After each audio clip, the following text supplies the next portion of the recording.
የአሜሪካው ባህር ኃይል አስደንጋጭ ውድመት በኢንዶ ፓሲፊክ ውቅያኖስ ላይ የአሜሪካ የጥበቃ ምሰሶ ተደርጋ የምትወሰደው ዩኤስኤስ አግነስ ላይ የደረሰው አደጋ ዋሽንግተንን ለትልቅ ስጋት ዳርጓታል። የኤሌክትሪክና የሞተር ኃይሏ ሙሉ በሙሉ መውደሙ መርከቧን በውቅያኖስ መሃል አንቀሳቃሽ አልባ አድርጓታል። የ2026 የዓለም ጂኦፖለቲካዊ ውጥረት በነገሰበት በዚህ ወቅት የአደጋ የአሜሪካን የኃይል ሚዛን እንዴት ያናገዋል? ሚስጥራዊው አደጋና የፔንታጎን ራስ ምታት ዝርዝር መረጃ ይዘንላችኋል። ቴክኖሎጂ ብቻውን ለጦርነት ዋስትና መሆን አቃተው።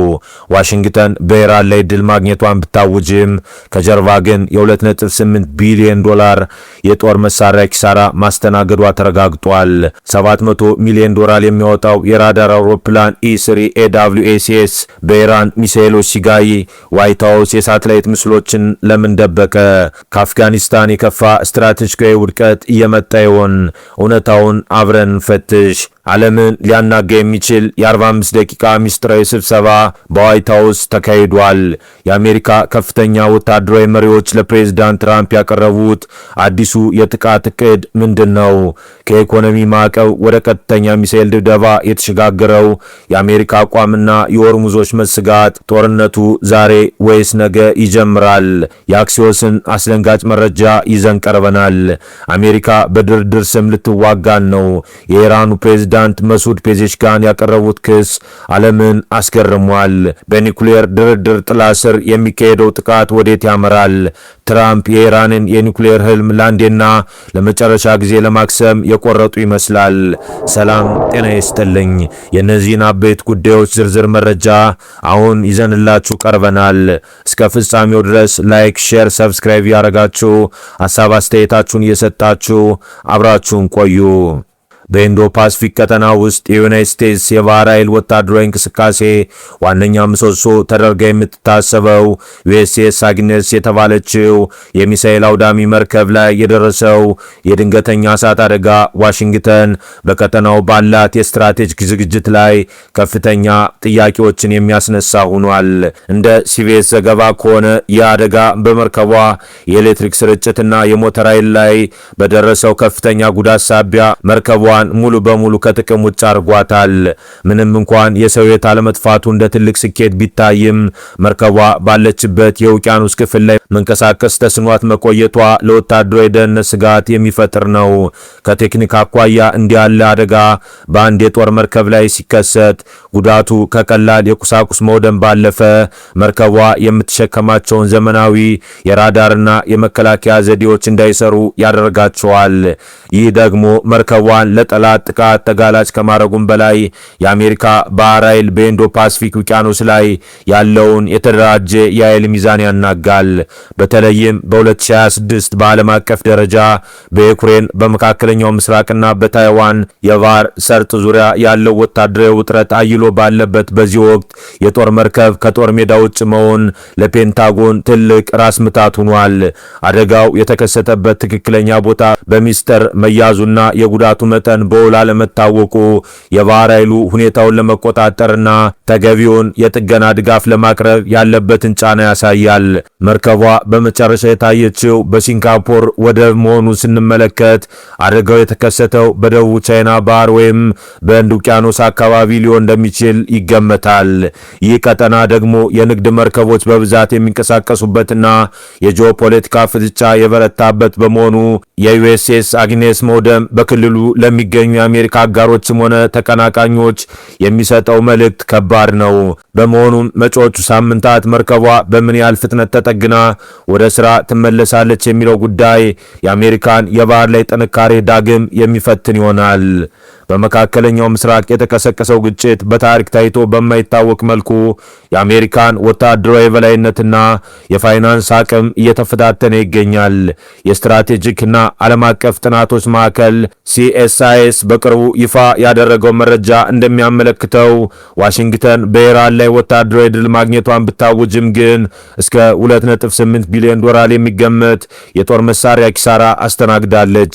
ይህ የኪሳራ መጠን በተለይ እንደ E3 AWSS እና ታድ ያሉ እጅግ ውድና ለዘመናዊ ጦርነት ወሳኝ የሆኑ የቴክኖሎጂ ውጤቶችን ያካተተ መሆኑ የአሜሪካን የደህንነት ጋሻ የፈተነ ክስተት ተደርጎ ሊወሰድ ይችላል። በተለይም $700 ሚሊዮን የሚያወጣው የራዳር አውሮፕላን በኢራን ሚሳኤሎች መውደም የቴክኖሎጂ የበላይነት ብቻውን ለድል ዋስትና እንደማይሆንና የኢራን ድሮኖች የአሜሪካን የጥበቃ ቀለበት ጥሰው መግባት መቻላቸውን ያሳያል። የአሜሪካ መንግስት ይህንን ከፍተኛ ኪሳራ ለህዝብ ይፋ ከማድረግ መቆጠቡና የሳተላይት ምስሎች እንዳይሰራጩ ማገዱ ከወታደራዊ ስልት ይልቅ በአገር ውስጥ ለሚካሄደው ምርጫ የሚሰጠውን ቅድሚያ ያሳያል። የትራምፕ አስተዳደር በፖለቲካዊ መልኩ የማይሸነፍ መስሎ ለመታየት ቢሞክርም እንደ ፕሮፌሰር ኦማር አሹር ያሉ የፖለቲካ ተንታኞች ግን ዋሽንግተን ቀደም ሲል በቪየትናምና በአፍጋኒስታን የገጠማት አይነት ስትራቴጂካዊ ውድመት ውስጥ ልትገባ እንደምትችል ያስጠነቅቃሉ። አሜሪካ በአሁኑ ወቅት በቀጠናው ያሰማራችው የሰው ኃይል እንደ አውሮፓውያን አቆጣጠር በ2003 ከነበረው የኢራቅ ወረራ ጦር ጋር ሲነጻጸር ከ10 እጅ አንዱን እንኳን የማይሞላ መሆኑ አገሪቱ በረጅም ጊዜ ጦርነት ውስጥ የመቆየት አቅሟን ጥያቄ ምልክት ውስጥ ይከተዋል። በሌላ በኩል ኢራን መደበኛ ወታደራዊ አቅሟ ቢዳከምም በባህር ኃይልና በሚሳኤል ረገድ ያላት መደበኛ ያልሆነ የውጊያ ስልት አሁንም ለአሜሪካ ትልቅ ስጋት መሆኑ አልቀረም። የሆርሙዝ ባህረ ሰላጤ መዝጋት መቻሏና የአሜሪካን የራዳር መከላከያዎች ሰብራ መግባቷ ኢራን በአነስተኛ ወጪ ከፍተኛ ጉዳት ማድረስ የምትችልበትን ብቃት አረጋግጣለች። በመሆኑም በሁለቱ ኃይሎች መካከል ያለው ግጭት በጊዜያዊ የተኩስ አቁም ቢቆምም የአሜሪካ የቢሊዮን ዶላር ኪሳራና የኢራን ያልተደመሰሰ የሚሳኤል አቅም የቀጠናው ሰላም አሁንም በውጥረት ላይ እንዳለና የወደፊት የኃይል ሚዛን አቅጣጫውን እየቀየረ መሆኑን ይጠቁማል። በቅርቡ የአክሲዮስ የዜና ምንጭ ይፋ ያደረገው መረጃ በአሜሪካና በኢራን መካከል ያለው ፍጥጫ ወደ አዲስና አደገኛ ምዕራፍ መሸጋገሩን የሚያመላክት ነው። ይህ በፕሬዝዳንት ትራምፕና በከፍተኛ ወታደራዊ መሪዎች መካከል የተካሄደው የ45 ደቂቃ ዝግ ስብሰባ ዋይት ሃውስ ከዚህ ቀደም ይከተለው ከነበረው የኢኮኖሚ ማዕቀብና የዲፕሎማሲ ጫና ባለፈ ቀጥተኛ ወታደራዊ እርምጃን እንደ ዋነኛ አማራጭ አድርጎ መውሰዱን ያሳያል። በተለይም የማዕከላዊ እዝ ሴንትኮም አዛዥ አድሚራል ብራድ ኩቨር እና የጦር አዛዥ ጠቅላይ ኤታማዦር ሹም ጀነራል ዳንኬን ያቀረቡት አዲስ እቅድ አሜሪካ በክልሉ ያላትን ወታደራዊ አቅም በከፍተኛ ሁኔታ ለማንቀሳቀስ ዝግጁ መሆኗን የሚያረጋግጥ ነው።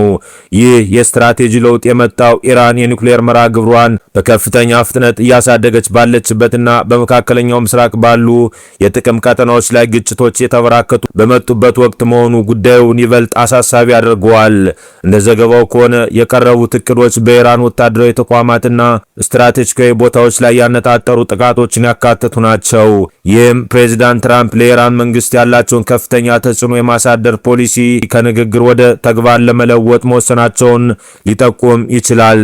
ሆኖም ይህ እርምጃ በቀጠናው ላይ ሊያስከትል የሚችለው መዘዝ ቀላል አይደለም። ኢራን ማንኛውም ጥቃት ቢሰነዘርባት የአጸፋ እርምጃ እንደምትወስድ ደጋግማ ማሳሰቧ ግጭቱ ወደ ሰፋ ያለ ክልላዊ ጦርነት ሊያመራ የሚችልበትን እድል ያሰፋዋል።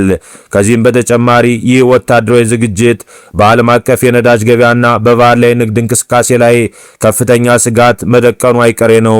የሆርሙዝ ሰርጥ ለዓለም የነዳጅ አቅርቦት ቁልፍ መተላለፊያ እንደመሆኑ በዚህ አካባቢ የሚነሳ ማንኛውም ወታደራዊ ግጭት የዓለምን ኢኮኖሚ በእጅጉ ሊያናጋ ይችላል። በአጠቃላይ የአሜሪካ ከፍተኛ የጦር መሪዎች ለትራምፕ ያቀረቡት ይህ አዲስ ወታደራዊ እቅድ ዋይት ሃውስ የኢራንን ጉዳይ ለአንዴና ለመጨረሻ ጊዜ በኃይል ለመፍታት ቆርጣ መነሳቷን ወይንም ደግሞ ኢራን ወደ ድርድር ጠረጴዛ ለመምጣት የመጨረሻውና ከፍተኛውን ወታደራዊ ማስፈራሪያ እየተጠቀመ መሆኑን የሚያሳይ የፖለቲካና የጦርነት ቁማር ተደርጎ ሊወሰድ ይችላል። የኢራንና የአሜሪካ ፍጥጫ ቀደም ሲል ከነበሩት የዲፕሎማሲ ውጥረቶች ተሻግሮ ወደ ቀጥተኛ ወታደራዊ ግጭትና ጥልቅ የጥርጣሬ ምዕራፍ የተሸጋገረ ይመስላል። የኢራኑ ፕሬዝዳንት መሱድ ፔዜሽኪያን ከቤላሩሱ አቻቸው ጋር ባደረጉት ንግግር ዋሽንግተን በድርድር ስም ጥቃት የመሰንዘር ስልት እየተከተለች ነው በሚል ያቀረቡት ክስ የቀጠናውን የሰላም ተስፋ ይበልጥ የሚያጨልም ሆኗል።